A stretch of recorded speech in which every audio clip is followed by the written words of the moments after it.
हमारे इस channel Mithila junction को लाल button दबाकर सब्सक्राइब करें व घंटी के निशान का बटन दबाएं ताकि सभी नए वीडियो आप तक तुरंत पहुंचे बिल्कुल मुफ्त।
देह पिया पूरा बाबा यार में नहीं निकल गए पिया यही पैर जार में।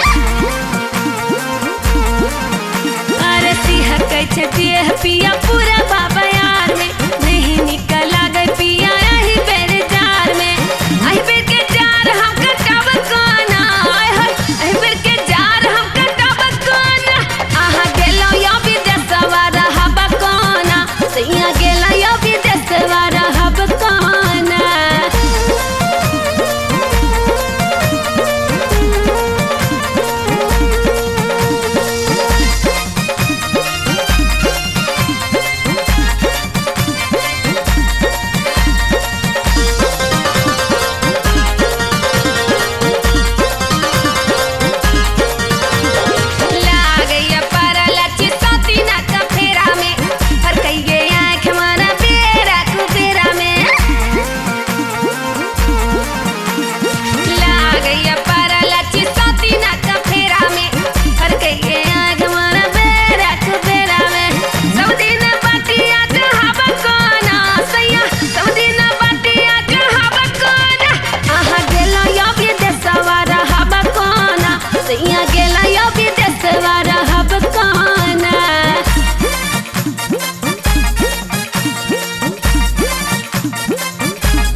हमारे इस चैनल मिथिला जंक्शन को लाल बटन दबाकर सब्सक्राइब करें व घंटी के निशान का बटन दबाएं ताकि सभी नए वीडियो आप तक तुरंत पहुंचे बिल्कुल मुफ्त।